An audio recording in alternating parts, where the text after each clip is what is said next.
Good afternoon, ladies and gentlemen. Welcome to Identity Part 3, Blame the Enlightenment. Although that's not really fair. You shouldn't blame them, but they sort of they give intellectual form to the problems of identity that are arising as the modern world comes into shape. So, let's see, before I begin, something. Oh yeah, still space available in September to sign up for the classes. June sold out. And again, at some point I'm going to have a little Animoto thing on the classes coming up. So, all right, so identity. So remember, chimpanzees, whatever, hundreds of thousands of years of evolution from our primate ancestors, identity is continually reinforced and is one of the prime structuring elements of your life basically at every moment. Then we move into early hunter-gathering societies. Again, tricky to know exactly what was going on, but from modern surviving hunter-gathering societies and from archaeological evidence and from other studies, it looks like they were highly egalitarian, very communally focused, friendship focused. You're in small communities your whole life. You know everybody knows you. Again, not an environment in which a lot of identity problems are likely to arise for you. Then we move into the agricultural revolution, which, again, they tend to put the date, say 10,000 years, because it's a nice, easy, round date. But it's important to remember that in 10,000 years ago, 1% of the world's population is in an agricultural society. It takes, 9 millennia or so, 8 millennia before most of the world's population is living in an agrarian society, right? So it's sort of a curve. But once you start incorporating agrarian societies into the world, they slowly take over most everything.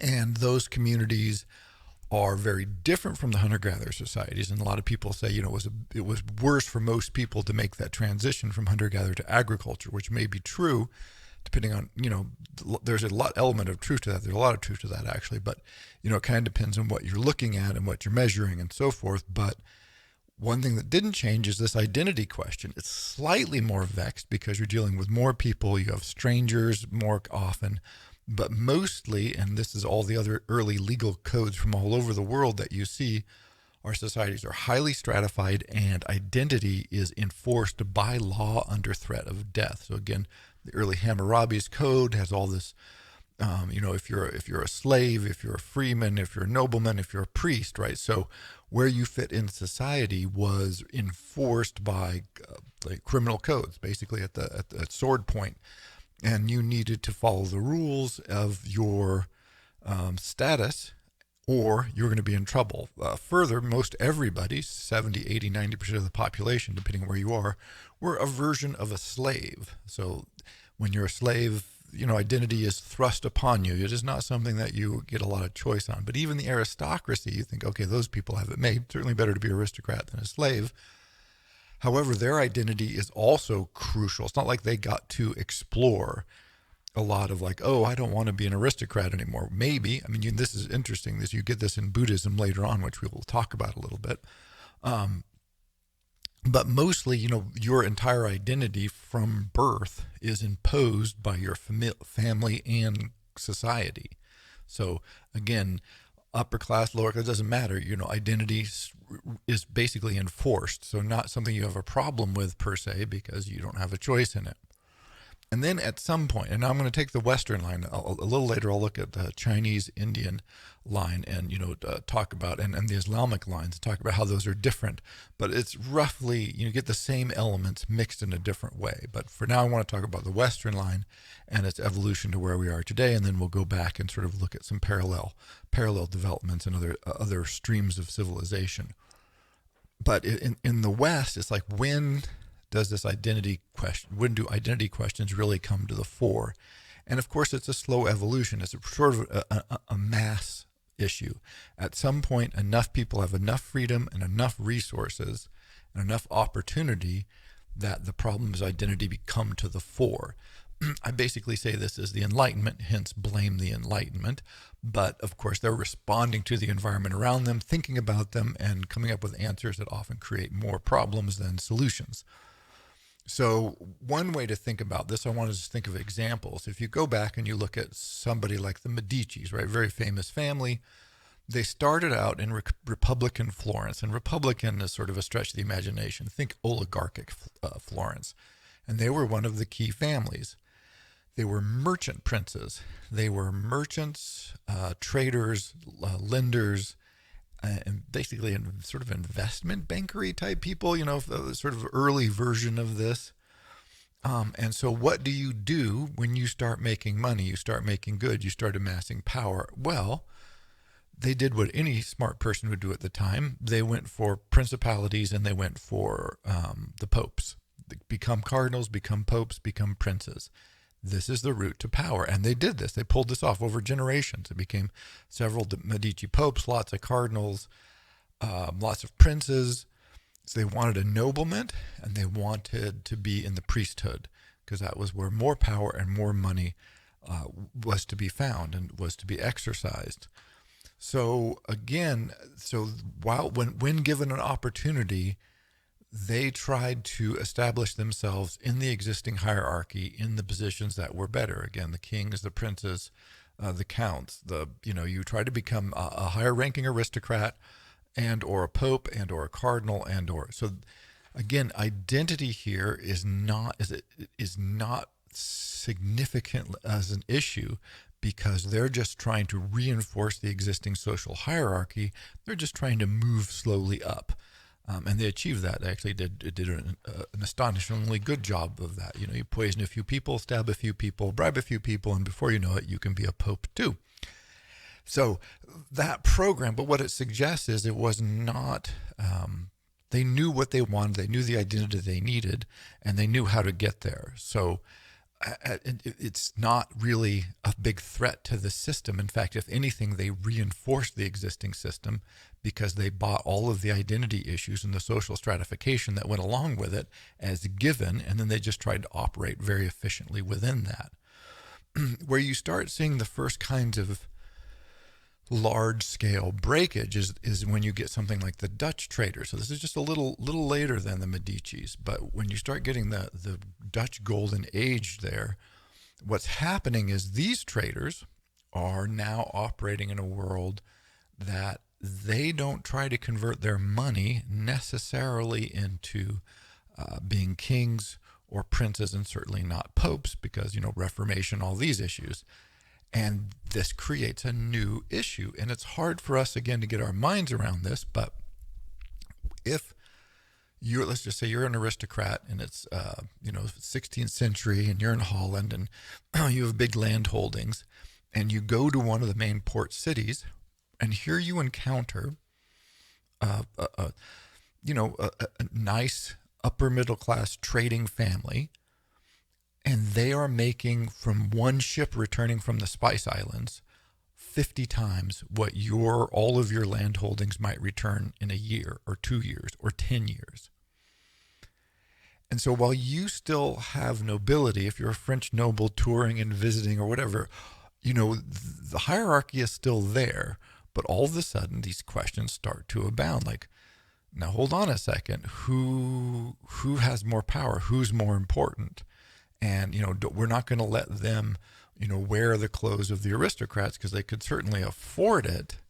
Oh my goodness, what do we do now, right? Like, shoot, how do we distinguish ourselves? Because before we could do it with clothes because they certainly couldn't afford to buy the clothes that we wear. But now they can afford to buy all the clothes that we wear and then a lot more so how do we distinguish the different classes when we have these merchant princes? And notice the name merchant prince. It is the notion that to be a prince is a good thing, but really to be a merchant is a really good thing.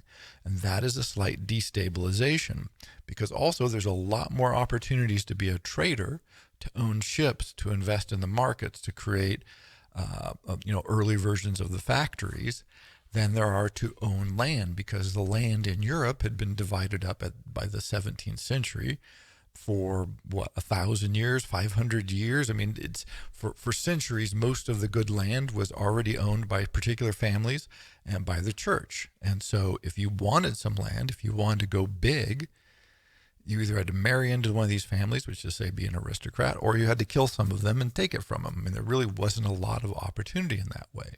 And all of a sudden, with the trading and the international trade that starts to flow in, these systems start to experience stress.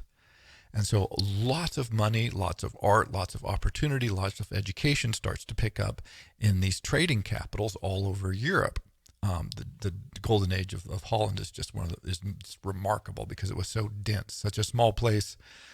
The city's not that big, and the money relative to the scale was just, just unbelievable. It's equivalent of like one of those trading fleets coming back from the east with spices. That was just, like an IPO today. That was just $1 billion sailing into harbor one day. And the princes are like, great. The merchant princes are going, phew, that ship didn't sink. Like that left 4 years ago or whatever. We haven't seen it. We haven't gotten, a lot of emails from the captain, but here he is.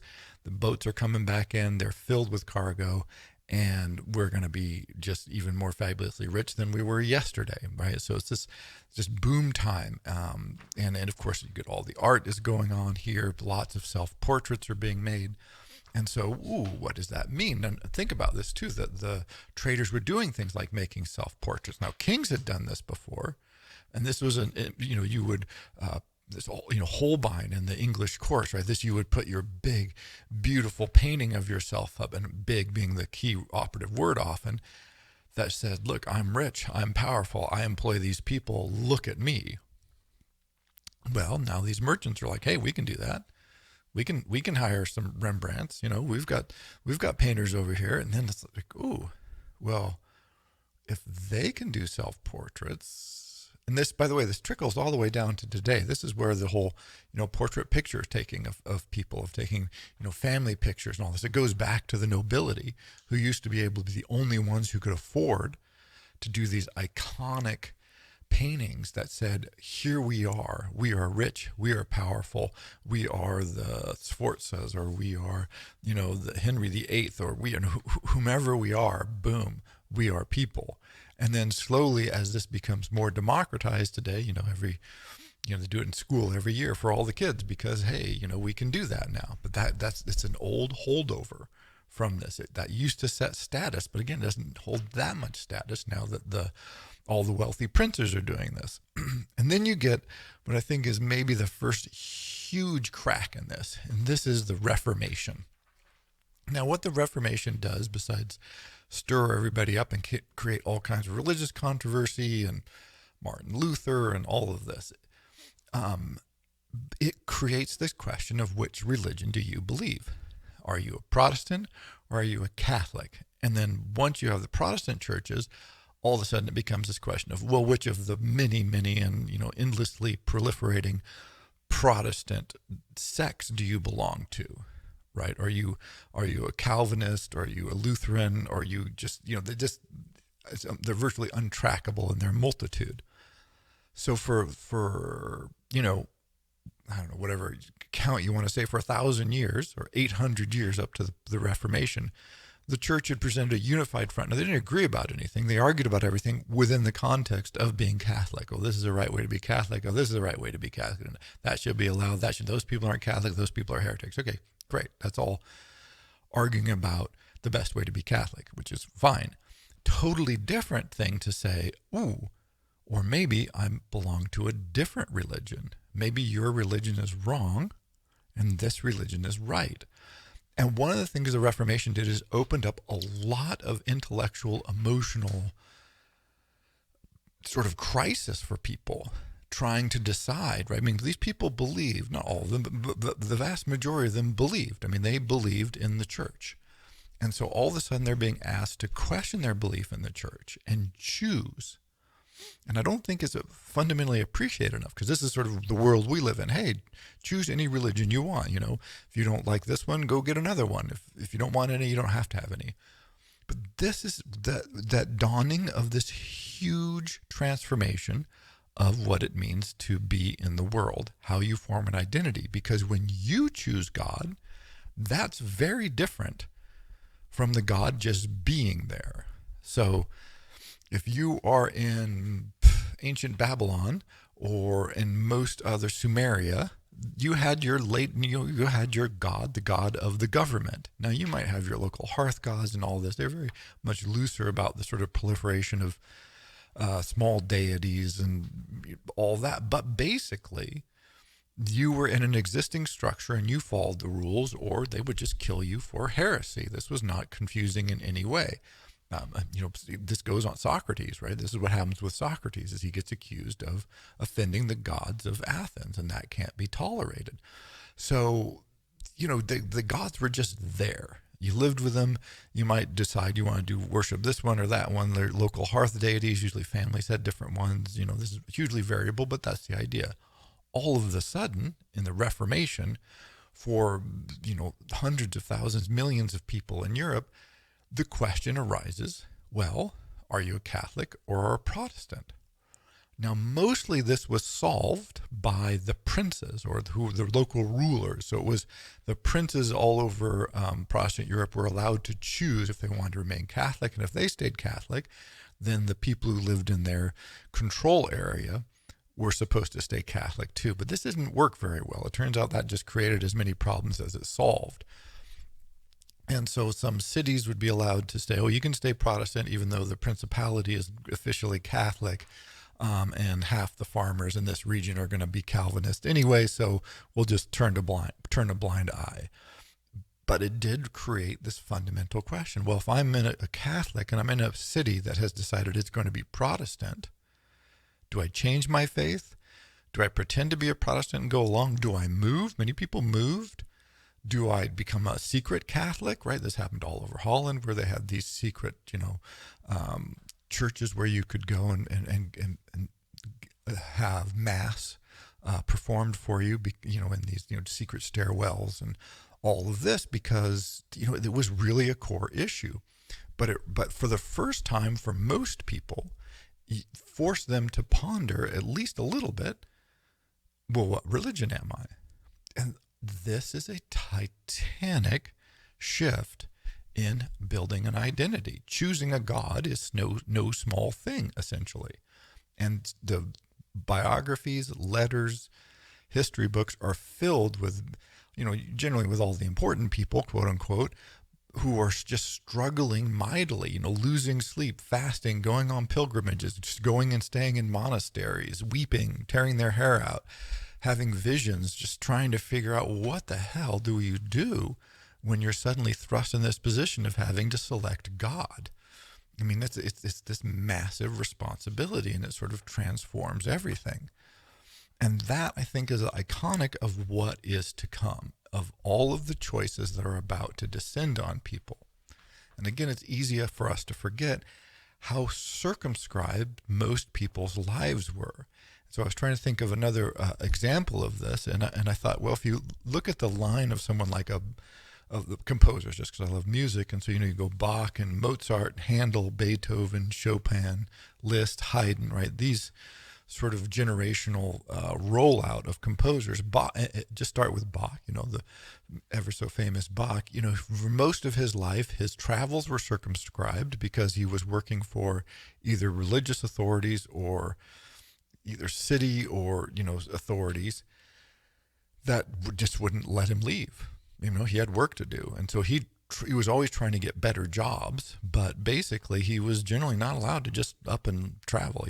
Because he was supposed to be there working 7 days a week. That's what you did. He didn't compose what he wanted when he wanted. They just continually ordered compositions from him. What's amazing is he just continually delivered. I mean, the amount, if you look at some of a Bach biography, for the amount of just music he was writing every week, just like, we got to have something for Sunday, we're going to have a mass, we're going to have a visiting dignitary, and then we're going to have an Easter service. And so we're going to, he just poured out the music under these circumstances. But he was just essentially a lowly paid or moderately lowly paid servant of the state or religious authorities for his whole life. And his travels were heavily circumscribed. He was not free to travel. He's not free to associate with whom he wanted to, because, again, he's under religious authority much of the time, and certainly not free to compose what he wanted, because he had to compose what they told him when they told him. That was his job. If he didn't do it, he would either go to jail or he'd be fired, which is not good. And then you go to someone like Mozart, again, freer, traveled all over the place, but he worked within a court context. He spent most of his life trying to curry favor with the courts, because that's where the money was. This is where the opportunity was. And so he wrote an endless series of letters of introduction and so on. I mean, his work, of course, brilliant and masses of it, but generally done to try and either fulfill a payment that he had received or to get one, to get some sort of endowment. What he really wanted was a court position because that would give him security, and he was never able to really land one. It seemed to be he just wasn't the kind of guy they were going to give that to. But even if you did land one, his near contemporary Haydn, he's got maybe, one could argue, certainly one of the best, if not the best possible appointments with the Esterházys. And so there you go. You've got some of the wealthiest people. You've got your own orchestra. You've got all the opportunity you could possibly want, except you're just a house servant. When the Esterházys decided to go summer someplace, they just picked up all their people and took them with them. They didn't take their families.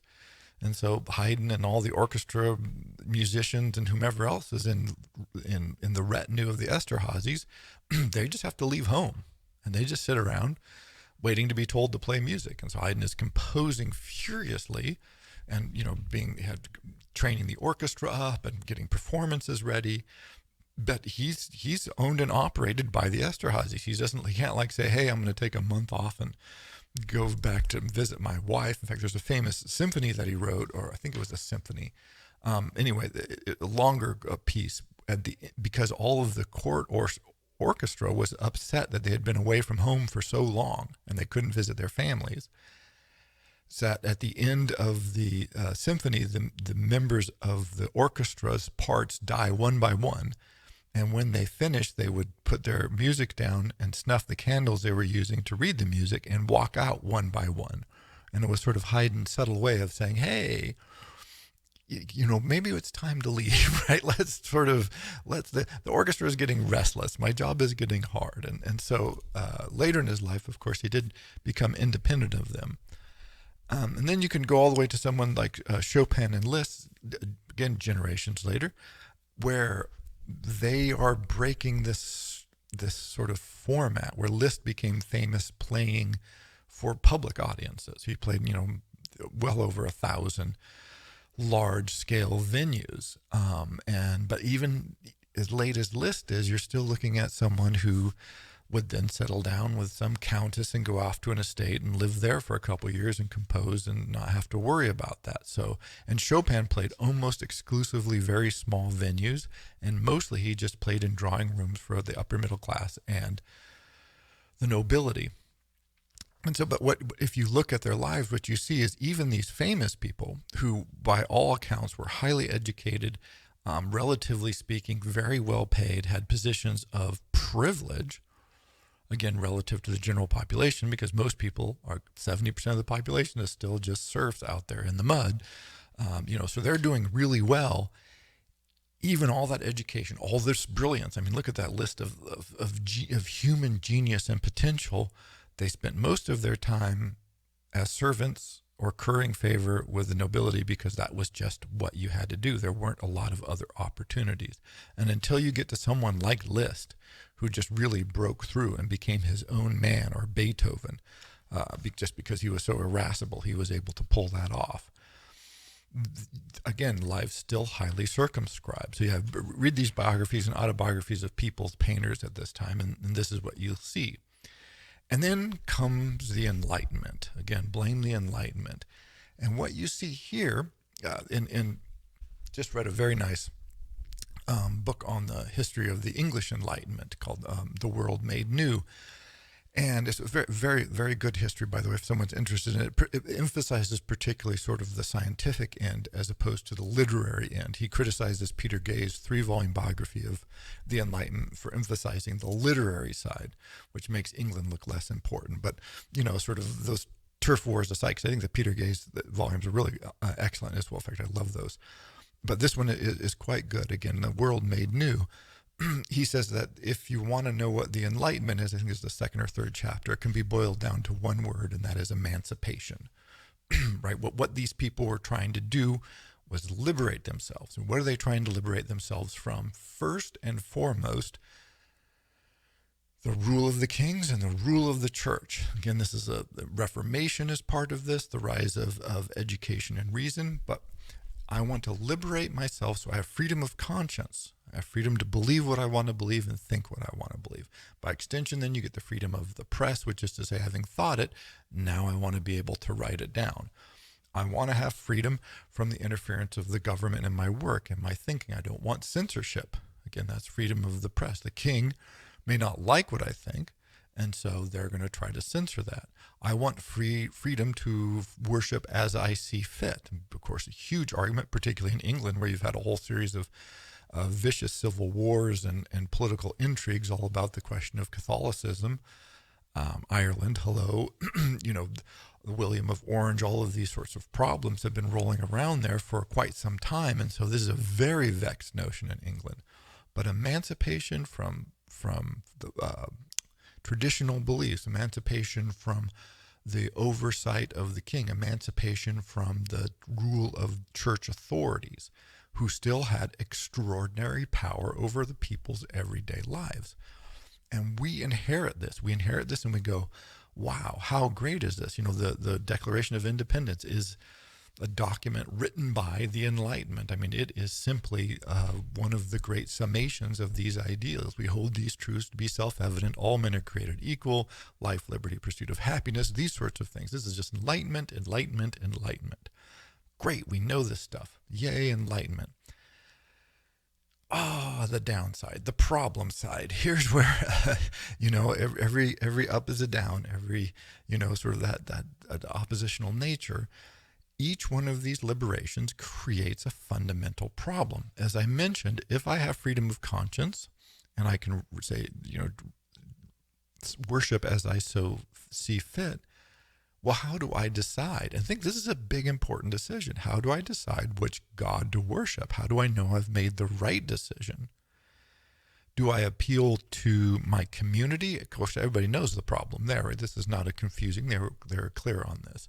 If I'm free to associate with whomever I wish, right, this is assault on the aristocracy, then how do I choose to whom I should associate, with whom I should associate?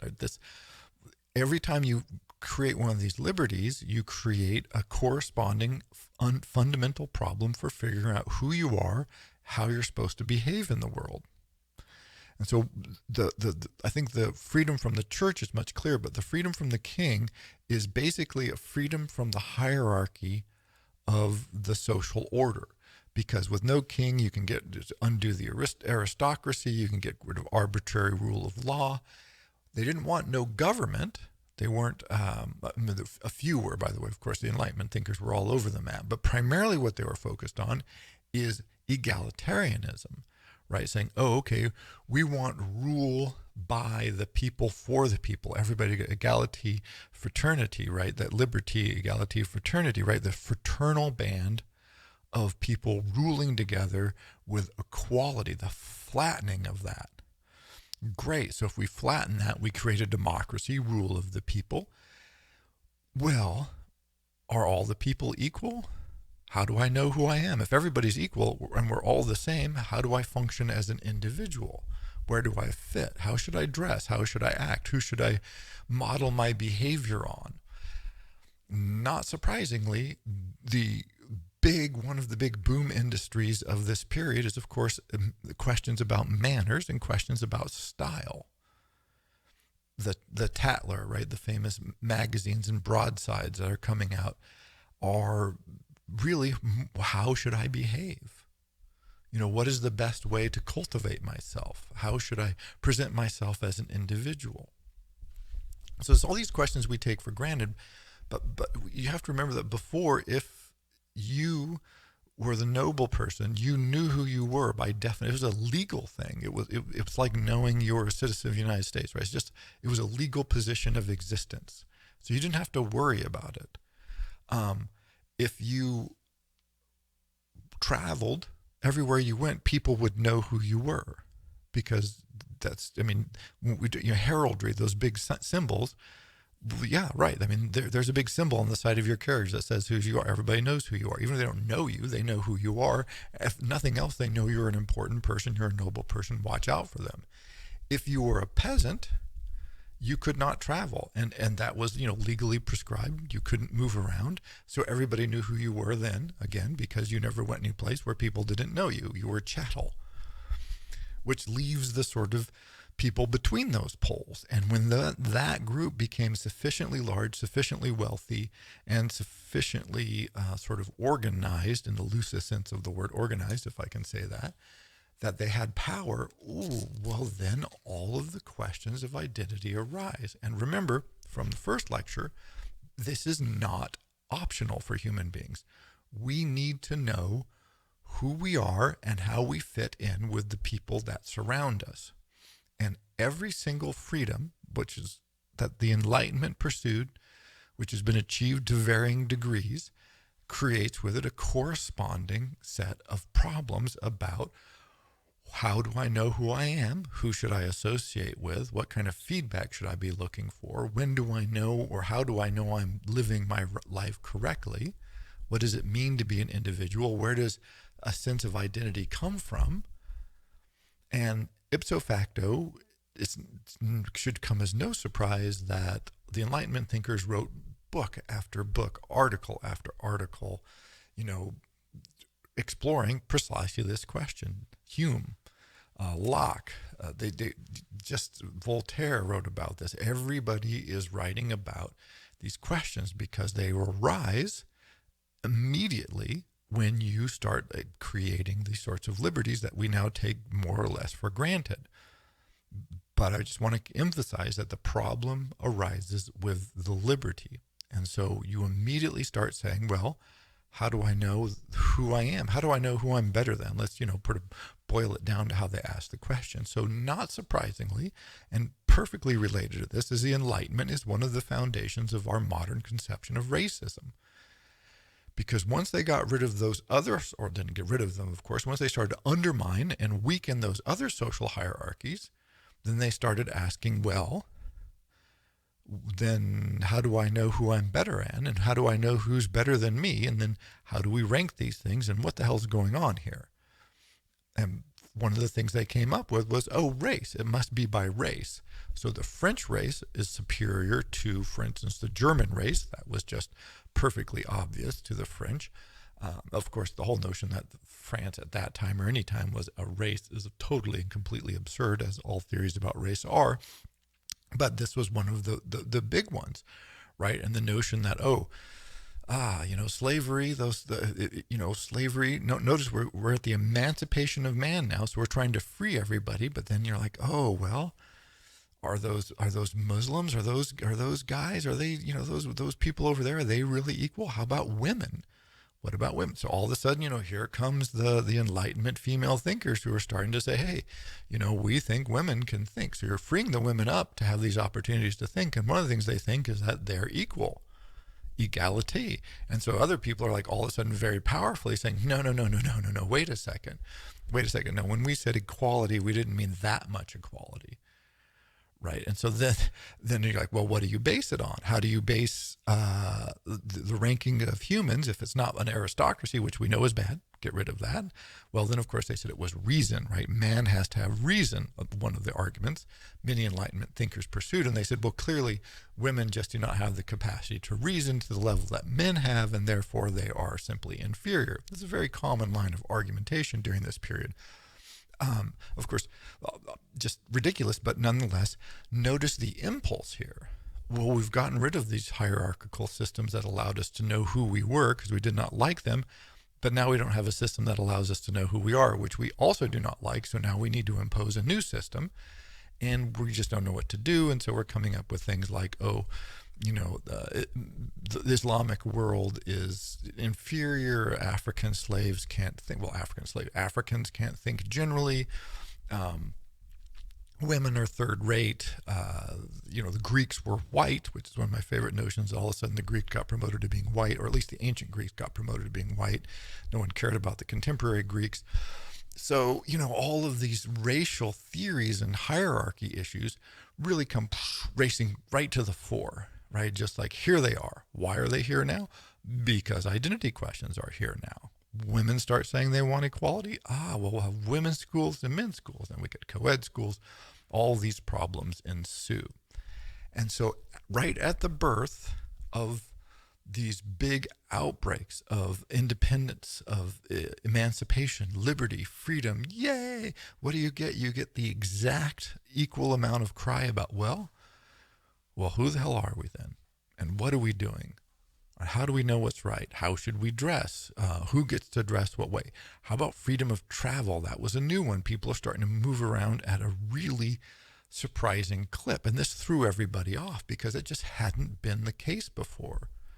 People were just, it was not legal for people to travel around. Like I said, one of my Humboldt, the great explorer, scientist, thinker, how to just all around amazing human being, actually could not travel into Russia. They would not give him a pass to do that. And there are several other places that he had a really hard time getting into, and he was a wealthy, famous nobleman, and so he was able to bribe, cajole, had all the right connections, and still it was tough for him to get into some places. And that's, we're talking into the 1800s now, so this is pretty late. So you go back to the 1700s, 1600s, it's really a trick. I mean, depending on who you are, where you are, to be able to travel to any extensive, in any extensive way was pretty rare to almost impossible. So now people start to move around, which means, now we're seeing more strangers. Cities are getting bigger, which means, okay, now we're also being subject to more strangers. And some of those strangers are coming from further away because international trade is picking up and so on. And so right here at the origins of the modern world, the problems and issues of identity start to boil up that are easy to take for granted. And we think now, okay, we're sort of, I think, at some sort of extreme expression of this. But I want to start there because before we start looking at what all this means today, is to just recognize that it was recognized immediately by the thinkers who are arguing for and achieving emancipation, who are seeing these freedoms of thought and mind delivered.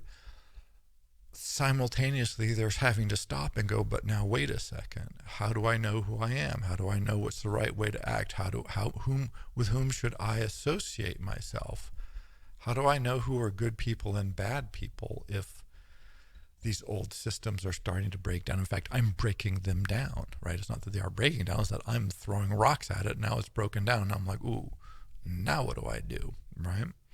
So a huge part of this is the social fabric is being dramatically altered. I would say to the good, liberty, okay, it's not that I'm not pro-liberty, but now a problem that we're still trying to figure out how to address, if anything, trying to figure out how to address even more so, comes to the fore. But notice what happens also at the same time. This is when you get all these societies, Royal Society of Sciences, the French Academy of Arts and Sciences, or the French, I think it's just called the French Academy, which become secular means of getting the stamp of approval, right? So if I'm a member of the French Academy, then I'm important. And I know I'm important because I have the official imprimatur of importance. And so all of these new ways of being recognized as being a significant individual through academies and societies and awards and letters of merit, fame becomes important for this because that's also a way of assuring that you matter. All immediately they just blow up. Like, all this, where'd the Royal Academy of Sciences come from? Holy cow, that was amazing. Or the British Royal Society, right? The French. Why the need for that? Also, well, again, when you start losing those other status things. Simultaneously, so of course, this is all being driven also by wealth, increasing size of the cities, increasing numbers of educated people, because the need for educated people, spread of literacy, and then the freedom of the press. But how do people are going to read the wrong things? So we've got to limit what they can read, so they only read the right things.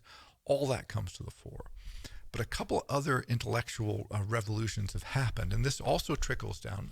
Again, hard for us to quite wrap our minds around this. But right when you're getting the Reformation, you get these sorts of people are having to pick their own God, and there's the feeling of responsibility for this, and there's a vexed social context in which that's taking place.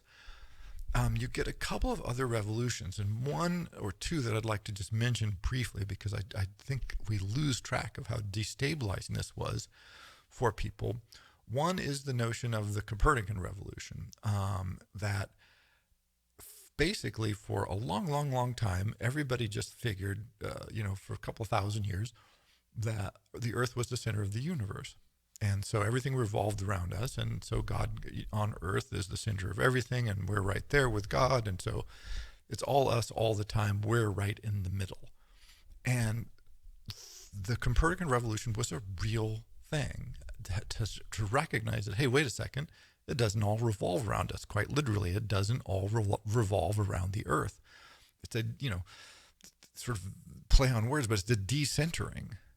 Like, wait a second, what do you mean we're not the middle of everything? I mean, if you go back to the Greeks, they just thought this was the most obvious thing. The earth is in the middle. You have all the orbits above us, and then you have the perfect spheres, and this is just how it is. We're in the middle. We're not in the middle. Hey, wait a second. Second, and I mentioned this a little bit with societies before the theory of histories began to really develop, and that is this notion of deep time, that time and history go back. At first, they just realized thousands of years. Then it dawned on them that it was tens of thousands of years. And then eventually the geologists were like waving their hands in the back and going, you know what? It's looking like it might be billions of years. And it's hard to imagine, but I believe it's sometime around 1770. I should look this up. I know it's the 18th century. A French guy whose name just popped out of my mind and comes up with the notion of a timeline of creating we know what timelines are because we're familiar with them, but we forget that was invented. Well, there was a madness. There was just a cultural explosion of interest in timelines. Because all of a sudden people are like, oh, we can lay out the history of the world and see it before us, or the history of horses, or the history of the church, or the history of agriculture, or the history of London, whatever. It didn't matter. You can put anything in a line, put dates on it, and go, wow, look at this. And one of the things you could do, again, a little later as geology comes to the fore, you can say, hey, it was 1 million years ago, or it was 1 billion years ago, or maybe it had been 3 billion years ago, right? And so the time horizon awareness of the average individual just increased exponentially from a world in which everything is just cyclical.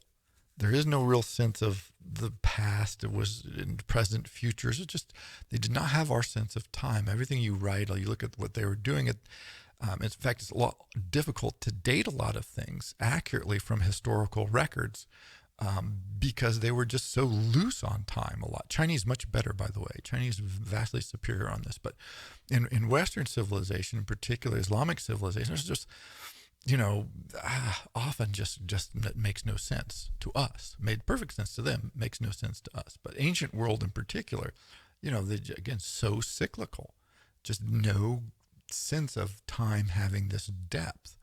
One thing this does, by the way, by expanding the sense of your world both in time, also it makes your moment very small, right? Bigger the history you're involved in, the smaller the moment that you live in. And, how important are you? How important is the king if he's the, one king amongst all of these others, and he hasn't ruled for that long. He hasn't done anything really impressive now that we look at the history books and compare him to the other guys. It sort of created this whole different sensibility about the world itself. So these two, like the advent of time and then really the advent of deep time, but the decentering of Earth from the center of the universe, this is a profound, it's not, undercutting of people's sense of where they are, who they are, where they belong, how they exist in the world.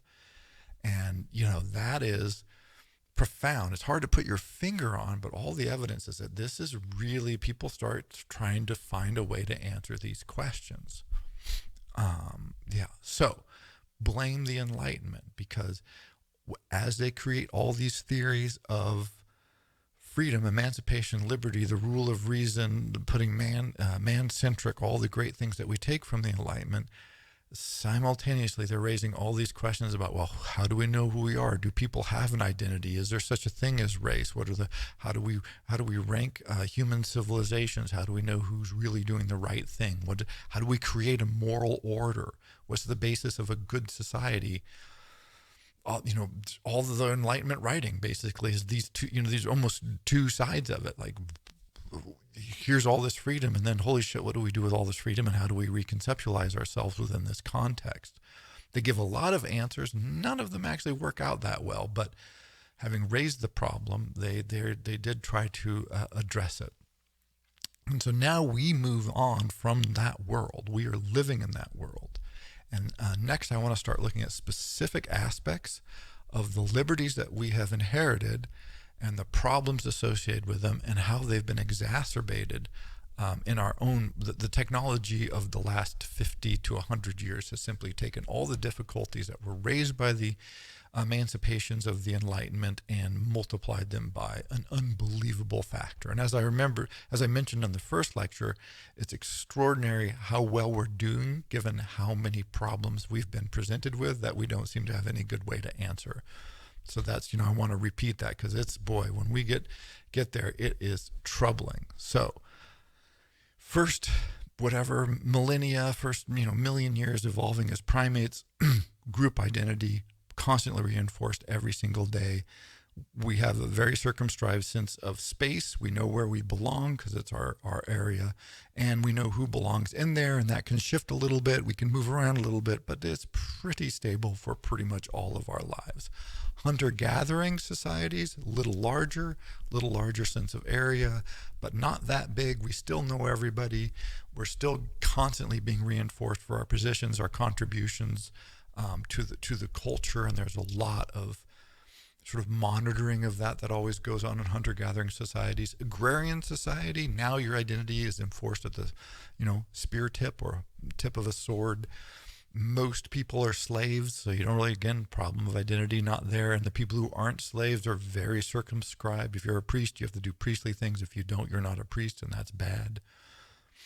And so for whatever that was, so million years of primate evolution, pick a date, couple 100,000 years, maybe 100,000 years of hunter-gatherer evolution, 10,000 years of agrarian evolution, and then boom, here you go. Forget all that stuff. Forget that millions of years of social and cultural and hierarchical organizations and group belonging and sense of identity.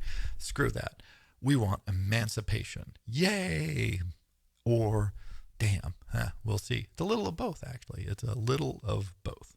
So thank you very much. And coming up next, we will look at some of the specific problems related to our liberties.